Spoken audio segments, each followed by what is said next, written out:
Hola a todos, bienvenidos de nuevo a mi canal de The Sixman y en este caso estamos con la segunda parte del vídeo que subí el otro día al canal y en este caso os traigo los 10 movimientos que menos me han gustado a mí de este verano de la NBA.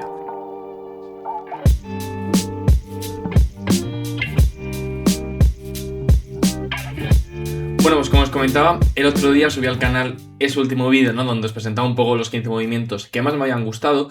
Sí que es verdad que creo que este verano ha sido un off-season, ¿no? En general, que ha habido muy buenos movimientos y que ha habido, a mi gusto, pocos errores o pocas cosas, ¿no? Que yo hubiese hecho, por lo menos de una manera distinta. Y nada, os traigo este vídeo, espero que os guste mucho, dar like a esas cositas. Ya sabéis que a partir de ahora todos los vídeos que os subo al canal son pregrabados porque me he ido de vacaciones casi 3 semanas, entonces, pues bueno, si ha pasado alguna cosita de actualidad que a lo mejor sea muy mala, entended que, pues bueno, no me haya dado tiempo a grabarla, ¿no? Entonces, de hecho, oye, si también podéis darle like porque estoy grabándome 3 o 4 vídeos al día en estos últimos 2 o 3 días que tengo aquí, así que, oye, os lo agradecería bastante. Con todo esto dicho, ¿vale? Vamos a pasar al primer jugador. Y en este caso creo que es un movimiento en el que todos estamos de acuerdo y en el que todos coincidimos en que el traspaso de Paul George por Jaylen Brown por parte de los 76ers y los Boston Celtics es muy malo, sobre todo en el caso de los Boston Celtics. Al final, el otro día vimos pues adquisiciones, ¿no? Que me gustaron mucho por parte de equipos y aquí, en este caso, analizamos a mi gusto la terrible ejecución, ¿no? En el traspaso de Jaylen Brown por Paul George por parte de los Boston Celtics.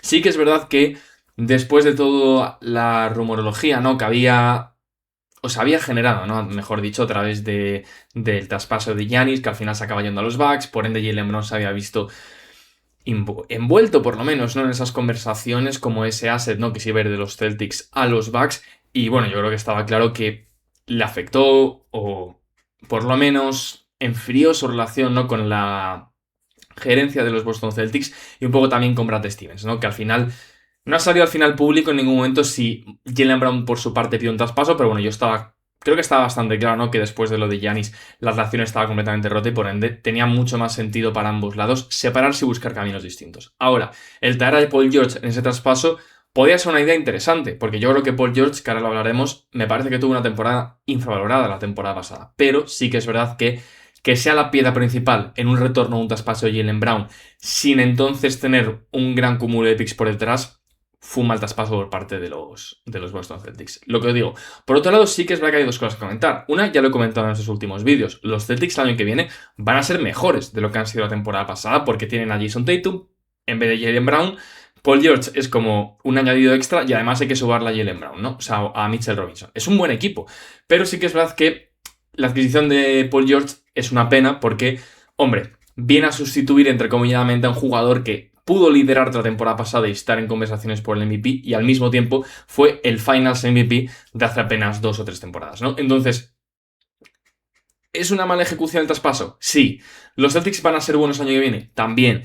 No es el fin del mundo, pero sí que es verdad que es una pena, sobre todo porque lo han hecho al final por un jugador que está a día de hoy en el peor o uno de los 2-3 peores contratos de la NBA, en Paul George, que está cobrando $54 millones, va a cobrar esta temporada y todavía le queda un año más en una player option que, bueno, yo creo que todos tenemos claro que va a aceptar. Entonces nada, es una pena porque creo que podrían haber hecho mejor las cosas, pero bueno, vamos a pasar al siguiente traspaso, ¿vale? Por cierto, no he dicho nada, pero en este vídeo solo hay 10 en vez de 15, porque es que me parece que hay muy pocas cosas que se han hecho mal, ¿no?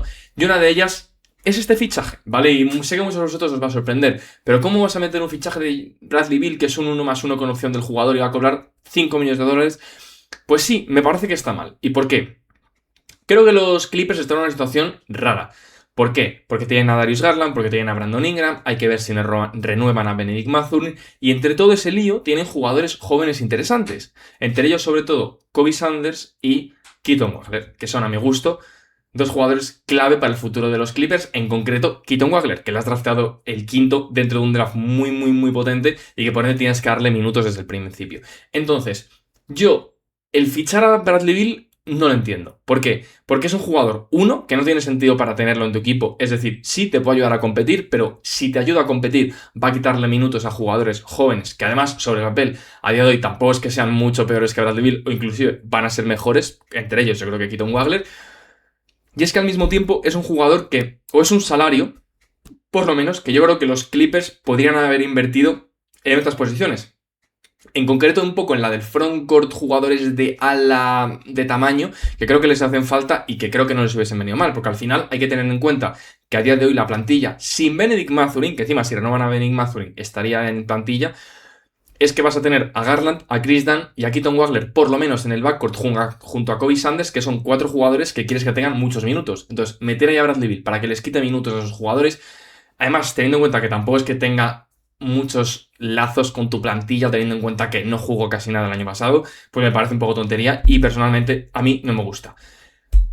Otro jugador que no me gusta, o bueno, sí me gusta, pero que no me gusta el fichaje, y sé que este tiene mucha controversia, así que bueno, ya me he explicado en su momento, pero sí, a mí el fichaje de Marcus Smart por los Rockets me parece un muy buen fichaje en el sentido de que me parece que el valor de contrato por el que le pagan es muy bueno. Es decir, después de la temporada que viene a hacer con los Lakers, pagarle 2 años, $12 millones, me parece que está muy bien. Pero creo que un equipo como los Rockets es justo el equipo menos adecuado para tratar de hacer este fichaje. Y por eso no me gusta.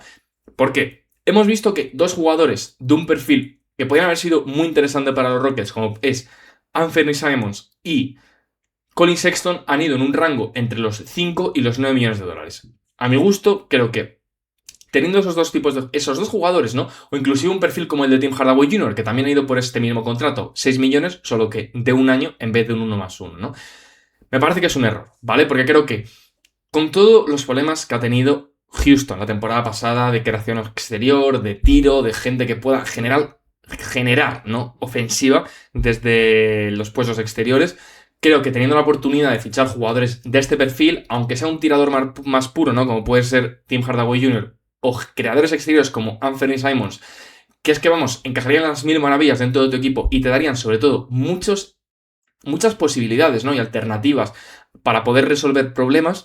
Fichas a un jugador en Marcus Smart que es muy bueno jugando al baloncesto y que va a encajar muy bien en el sistema de Udoka, pero que no te plantea alternativas. Al revés, empeora aún más el problema, si cabe. ¿Por qué? Porque vas a seguir dándole minutos a jugadores como Marcus Smart, que es muy, muy bueno, pero que lo único que va a hacer es agravar los problemas que existen, que es la carencia de tiro, los problemas en la creación exterior y, vale, sí, ensalzar tus puntos fuertes, ¿no? Que es, pues bueno, la defensa, la intensidad y todas esas cosas. Entonces, eso me parece bien, pero creo que los Rockets, teniendo tantos jugadores de ese perfil, tendrían que haber sabido, yo creo que valorar mejor perfiles como el de Simons, Hardaway o Colin Sexton, porque creo que hubiesen sido mucho más útiles para ellos la próxima temporada. Pero bueno, lo que digo, no es que vaya a jugar mal, no es que no me parezca un buen valor por el jugador, simplemente que creo que los Rockets han utilizado mal ese salario que tenían para poder adquirir un jugador mucho más interesante para ellos. Pero bueno, es mi opinión, me podéis poner en los comentarios si estáis de acuerdo o no con ello, pero bueno, yo creo que es una argumentación por lo menos razonable.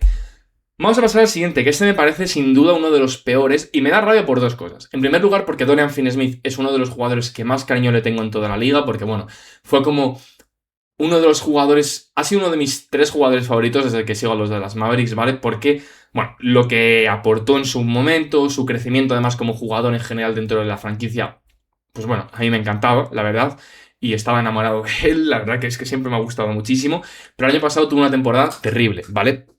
Con los Houston Rockets, y creo que tenía, sin ningún tipo de duda, uno de los peores contratos de la NBA. Entonces yo creo que Charlotte, haciendo este movimiento, para empezar, al final asumes en cierto sentido que tú con el movimiento de Lamelo has empeorado, porque si estuviese Lamelo en el equipo y supuestamente quisiésemos competir el año que viene para entrar en el top 6, tú no haces este movimiento porque trata de manos en el futuro a largo plazo, ¿no? Que es para mí el mayor problema de esto. Que es que creo que un equipo como Charlotte, por mucho que aún así, a lo mejor todavía no te veas compitiendo, ya has hecho ese traspaso por Lamelo pensando en que Brandon Miller y con Santos líderes y Nash Reed sea útil y tal, me parece bien, ¿vale? En eso no me voy a meter en este vídeo, pero sí que creo que aún así, aunque te veas así, este traspaso no tiene sentido, porque un equipo como Charlotte, que, vale, a lo mejor este año no, pero dentro de 2 o 3 años sí que vas a querer ser competitivo, atarte en un jugador como Dorian Finney-Smith a 3 años de contrato en él, porque sí, son 3 años, porque es un 2+1 con opción del jugador, pero Dorian Finney-Smith, como está jugando con 35 años para 36, no va a rechazar 14 o 15 millones de dólares, ¿no? Bueno, menos porque es un contrato descendiente, pero aún así, ¿no? Entonces, me parece un error, ¿vale? Por parte de la franquicia y por Jeff Peterson.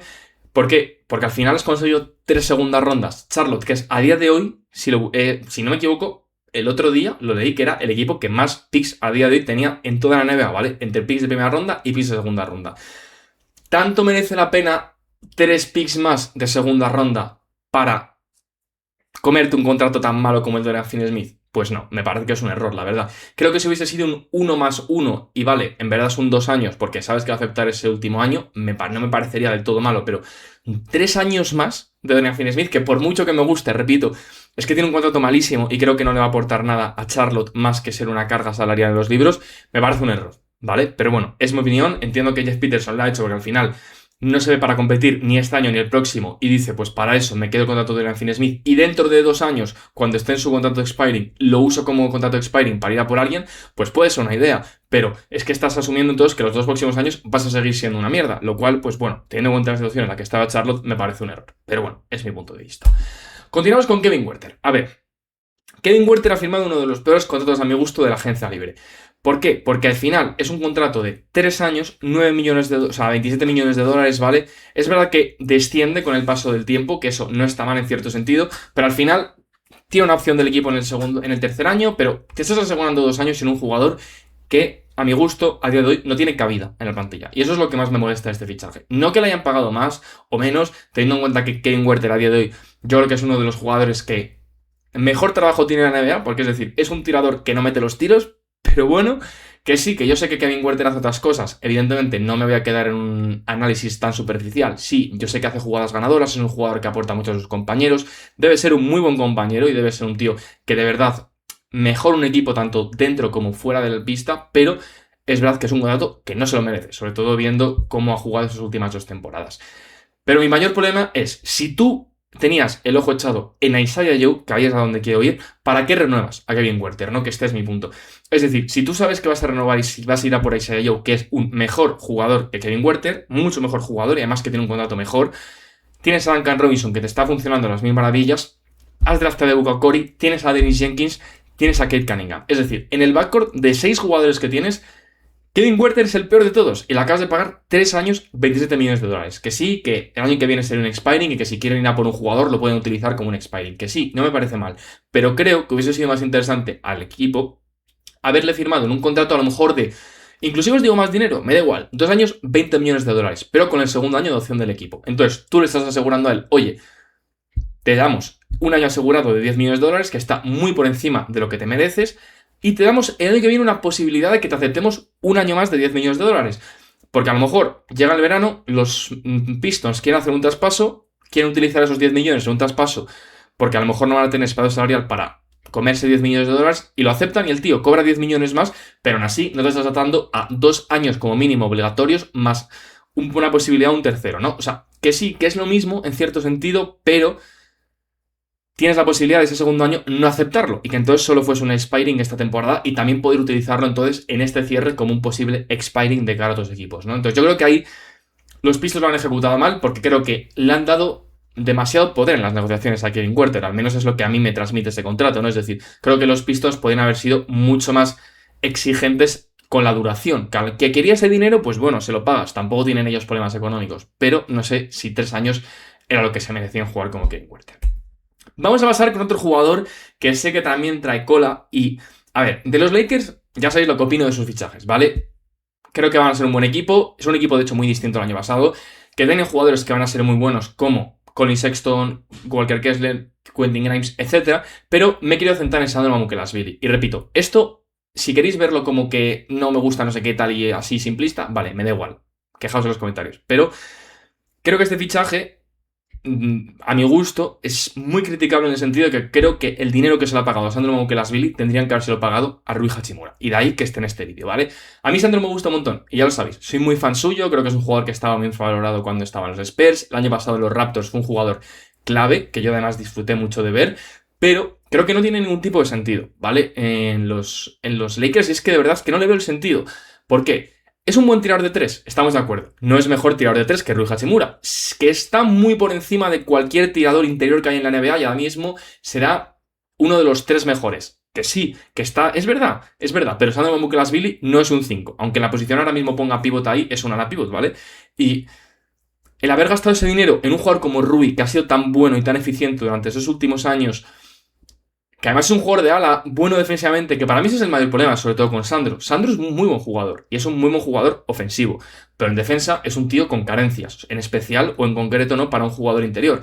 Y creo que el querer ponerle de 4 al lado de Walker Kessler lo entiendo porque te va a dar tamaño y te va a dar un jugador, bueno, que te puede espaciar el campo, en ese sentido lo entiendo, pero creo que hubiese sido mucho más interesante haber invertido ese dinero en Rui Hachimura y luego haber intentado con el dinero que tenías haber ido a por un 4 a lo mejor del tamaño, ¿no?, de Sandro, que te pudiese espaciar el campo, pero más pequeñito y a lo mejor un poco más peor, ¿no?, y que le cobrase menos.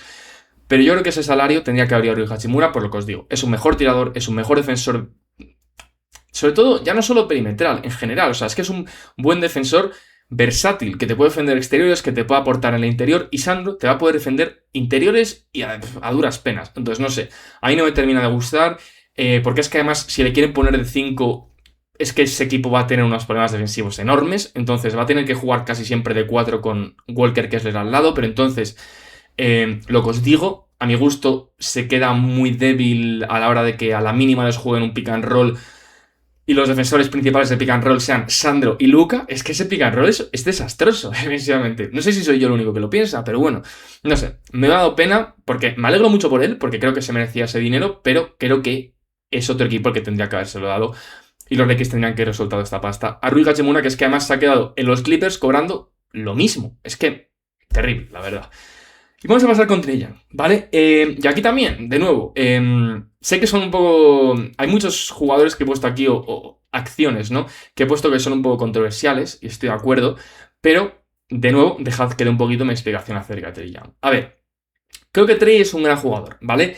Y muchas veces creo que tiene un hate excesivo y que las críticas que recibe no son justas y no es merecedor de ellas, porque además es un gran jugador que ha liderado un equipo en unas finales de conferencia y es un tío que ha demostrado que puede ser uno de los mejores bases de toda la liga. En eso estamos de acuerdo. Y además creo que va a ser un muy buen fit dentro de estos Wizards y que creo que va a mejorarles mucho y que va a potenciar mucho a sus compañeros. En todo eso estoy de acuerdo. Pero creo que aquí los Wizards se han equivocado en una cosa. Y es, Trae Young, por mucho que esté demostrando, ¿no?, cuando ha estado ahí en la grada con sus compañeros y tal, en el banquillo, que quiera estar en los Wizards, tú tampoco sabes a ciencia cierta cómo va a jugar con sus compañeros. Por mucho que yo confíe en ello, tú no lo sabes, porque no ha jugado, ¿vale? Entonces, a mí, lo de que Trae Young le hayan soltado 4 años, 212 millones de dólares, teniendo él toda la potestad, porque además le has dado la opción del jugador, sin haber jugado ni un solo minuto en tu franquicia, y sobre todo, sin haberle visto jugar todavía, después de llevar tanto tiempo sin jugar, me parece un poco precipitado. A mí, lo de que le suelten tanta pasta no me parece un problema, pero creo que sí, que además, viendo todos los problemas, ¿no?, y el poco valor realmente que tiene a día de hoy jugadores de su perfil, que ya lo estamos viendo con Ja Morant o ya lo hemos visto con otros jugadores, soltarle tanta pasta asegurada a largo plazo, lo que os digo, a un jugador que todavía no has visto jugar y que sobre todo, además, le has dado ese 4 años de opción de jugar, me parece excesivo. Creo que tendrían que haberlo hecho más un contrato como el de Jalen Green. Es decir, si quiere que le soltaran, no sé, 2 años 100 millones de dólares, me parece bien. Porque al final le están pagando un poquito más, va a tener 2 años cobrando 50 millones de dólares, se va a asegurar 100 y dentro de 2 años sale agencia libre de nuevo y si está jugando bien con los Wizards, pues puede renovar. Si eso quieren hacerlo en verdad como un 2+1 porque así puede cobrar los derechos ver porque es un contrato de 2 años original y entonces firmar la extensión, también. Pero yo no hubiese dado un tercer año, sobre todo intentar que no estuviese asegurado. Mucho menos un tercero asegurado y un cuarto que también se puede asegurar, que evidentemente acabará rechazando para volver a salir a agencia libre y volver a tener esa oportunidad de pinchar un poquito a los Wizards, si siguen los Wizards, para que le suelten el último contratazo de 5 años o de 4 años para quedarse en la franquicia y conseguir su último Supermax, ¿no?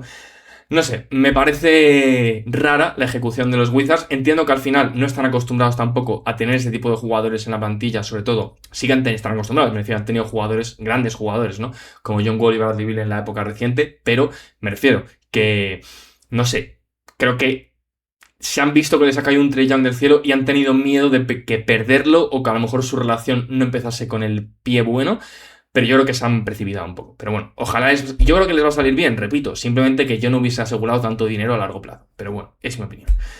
Y luego pasamos a Miles Bridges, que aquí, de nuevo, antes de que se me lancen los Leones de los Suns, que, lo digo claro, me gusta mucho el fichaje, ¿vale? Y creo que está muy bien, pero lo que os digo, este es un vídeo más de analizar qué cosas no me han gustado del mismo, aunque el fit y del encaje del jugador me guste. Y es básicamente que creo que Miles Bridges, que es una persona que creo que tengo pues bueno, la suficiente noción, ¿no? De quién es y cómo juega el baloncesto, porque le he visto, yo creo que mucho más que la media, por lo menos hispanohablante, o por lo menos española, a los Charlotte Hornets, de cómo juega este tío. No es un jugador por el que yo daba una primera ronda en Protected de 2032 o 33, no sé qué era. No lo daba, ¿vale? ¿Por qué? Porque es una persona, para empezar, que tiene un contrato de expiring y acabas de dar una primera en Protected por un tío que está en un contrato expiring. Miles Bridges no es un jugador que se suele lesionar. Pero, ¿y si se lesiona este año? Para empezar, has gastado tu ronda traspasable en un jugador que ni siquiera va a jugar. Y si juega, y juega muy bien, que es lo que creo que va a pasar, y creo que les va a aportar mucho, porque es un tío físico en el interior, que cada año tira mejor de 3, aunque haya tenido un 33% de 3, este año la verdad que ha tirado bien y ha sido eficiente, y aparece en los momentos importantes, y se esfuerza en defensa. O sea, creo que ha demostrado que puede ser un jugador ganador, en eso estamos de acuerdo. Creo que Miles Bridges no es un tío por el que doy una primera ronda, unprotected. Y mucho menos cuando está pendiente de una extensión, porque es un jugador que te va a pedir una pasta. Y yo no sé si los Suns son un equipo que a día de hoy puedan ver su equipo y decir, con Devin Booker, Jalen Green, Dillon Brooks, Colin Gillespie, Mark Williams y Miles Bridges, esta es la extensión, podemos ganar un anillo. Porque yo creo que no. Y ahora mismo los Suns tienen poco margen de mejora con la plantilla que tienen actualmente, en el sentido de que yo creo que es un buen equipo y que creo que juegan muy bien al baloncesto, pero tú construyes un equipo de la NBA porque quieres ganar un anillo, no porque quieres ser el sexto mejor equipo de la conferencia oeste. Y creo que los Suns, con este movimiento, pagándole lo que le van a tener que pagar, ya habiendo dado este año extensiones a Dillon Brooks, Colin Gillespie y Mark Williams, creo que te estás atando a largo plazo a muchos jugadores que son muy buenos, pero que en conjunto no te dan el resultado de ser un equipo candidato al anillo. Y creo que este movimiento, habiendo gastado ese pick, puede ser uno de los causantes de que al final los Suns, pues por muy bien que jueguen al baloncesto, nunca ganen un anillo, por muy buenos que puedan ser en ciertos partidos. Pero bueno, de nuevo, es mi opinión y es mi análisis. Y vamos a pasar a las últimas perlitas del vídeo. Y y para terminar con los jugadores, porque ahora me entenderéis con esto, me voy con Gary Trent. A ver, lo de Gary Trent, por hacerlo rápido. A ver, lo de Gary Trent ha sido una situación de tampering, ¿no? Donde supuestamente, por lo que se está investigando, que tiene toda la pinta, el año pasado aceptó ese contrato a la baja por la mínima casi, porque tendrían hablado bajo la mesa que este año le soltaban el contratazo este que le han soltado de 4 años, 64 millones de dólares. A ver, lo he puesto aquí porque, más que nada, es que independientemente ya de que fuese tampering o no, de que los de los Bucks vayan borrachos y le hayan soltado eso, me da igual, es que aún así de todo eso, es que de por sí, aunque hubiesen renovado a Gary Trent por X salario, ya me hubiese parecido mal. ¿Por qué? Porque creo que los Bucks ahora mismo lo más emocionante que tienen son los puestos exteriores, ya que tienen a Kasparas, Ryan Rollins y Bradley Barris, que se van a repartir, a mi gusto, o tendrían que por lo menos repartirse el 99% de los minutos cuando no esté Tyler Herro, porque es que además está Tyler Herro, entonces tenemos ahí un cuarteto que sobre el papel van a jugar todos los minutos. Entonces es que tú, para empezar, si ya renovas a Gary Trent, que esto es algo de lo que no estoy hablando, es que es un tío que no tendría ni que jugar en el equipo, porque no tiene sentido que le den minutos, sobre todo teniendo delante a Braden Barris, que puede ser como el jugador con el que se puede disputar los minutos, ¿no? Que al final es un tío que, hombre, pues tiene que jugar por delante de Gary Trent, evidentemente, y que va a ser mejor que Gary Trent. Entonces ya de por sí me parecería un error. Luego, a ver, claro, si encima le sueltas 4 años, 64 millones de dólares, lo siento muchísimo, pero es que los Bucks os vais a comer los 4 añazos de Gary Trent como se quede dentro del equipo. Ya os lo digo. Entonces, nada. Era por aclararlo, más que nada de lo que os decía. Ya no solo por el salario, sino porque es que de por sí me parece un mal fichaje porque no va a jugar en el equipo, pase lo que pase. Y vamos a pasar ahora a hablar de la última parte del vídeo, ¿vale? Que en este caso, en vez de centrarme en un jugador, me quiero centrar en dos equipos, ¿no? Que son los New Orleans Pelicans y los Golden State Warriors. Creo que hay un dicho, ¿no? Que muchas veces se dice en el deporte, que no hay nada peor que no hacer nada. A ver, yo en eso no estoy de acuerdo, porque hay muchas veces que está bien no hacer nada siempre y cuando que lo que tengas funcione. Que es, por ejemplo, lo que han hecho los Spurs este año, ¿no? O los Thunder. Lo que tienen funciona, pues han hecho dos cositas que tenían que hacer. Uno, se han vendido a los jugadores que tenían que vender para no meterse en el segundo apron, y los Spurs tenían que reforzar un puesto que era el del 4 físico y fichan a Tobias Harris. Genial. Pero aún así han hecho cosas, ¿no? Lo que no puede ser es cuando tienes algo que no funciona y tienes la posibilidad de cambiarlo, no hagas nada. Entonces ahí sí estamos hablando de problemas, ¿no? Y creo que aquí, que en verdad he puesto menciones honoríficas con un tic, pero tendría que haberlo puesto con una X de hacerlo mal, los Warriors y los Pelicans se llevan la palma de oro, la verdad. Es terrible el verano y entiendo que los fans... Para empezar voy a hablar de los Warriors porque creo que los Pelicans es algo aparte, ¿no? Pero sí que creo que los Warriors lo han hecho mal porque teniendo a Stephen Curry en la situación en la que estás, habiendo sido agresivo, ¿no? Yendo a por Jimmy Butler, luego fuiste a por Porzingis y tal, no hacer ahora un movimiento de nuevo Creo que habla muy mal de la franquicia y creo que habla muy mal de su gerencia en general, ¿no? Por no saber estos últimos años entender la situación en la que están y la posibilidad, ¿no?, que tienen de ganar un anillo, que a lo mejor no vuelven a tener los próximos 10, 15 o 20 años porque ya no tienen ese jugador que les pueda liderar al anillo. Entonces, en ese sentido, ya por parte de los Warriors me parece mal. Pero es que lo de los Pelicans me parece peor, ¿vale? Porque los Warriors pueden hacerlo todo lo mal que quieran, que ya han ganado 4 años con Curry y aunque estén haciéndolo mal ahora, lo hicieron bien en su momento y da igual. Pero lo de los Pelicans, de ser un equipo que lleva siendo muy decepcionante las últimas 2 temporadas. Vale, que quieres confiar en Zion Williamson, Trey Murphy, me parece genial.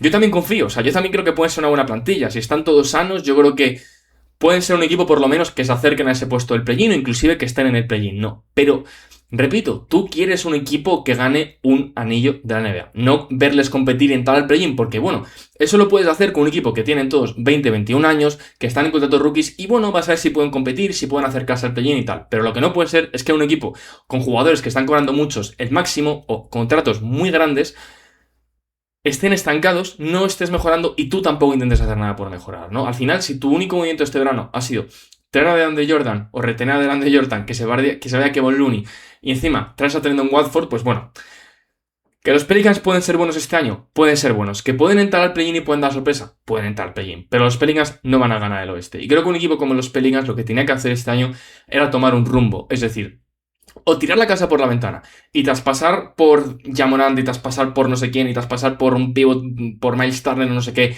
e intentar que se mantengan sanos todos. Y joder, yo que sé, dar la campanada en el oeste y colocarte quinto y yo que sé, pierdes en primera ronda, pero has entrado a playoffs, o vender todo y empezar de cero. Pero lo que no puedes hacer es quedarte como estabas antes. Porque para empezar, lo que está mal es la química del equipo, es el ambiente, y eso necesitas cambiarlo. Y creo que no hayan querido cambiar eso ya me parece un error. Pero bueno, espero que os haya gustado el vídeo, dale like, suscribiros a estas cositas, que ya sabéis que me ayudáis un montón. Espero que hayáis entendido, perdonadme, un poco mi razonamiento, ¿no?, acerca de todos estos movimientos, que repito, no es que me parezcan que no vayan a jugar bien, ni que me parezcan malos jugadores, simplemente que creo que podrían haberlo hecho de otra manera. Así que nada, muchas gracias a todos por ver el vídeo y nada, que nos vemos en el próximo vídeo de The Sixman. Un abrazo.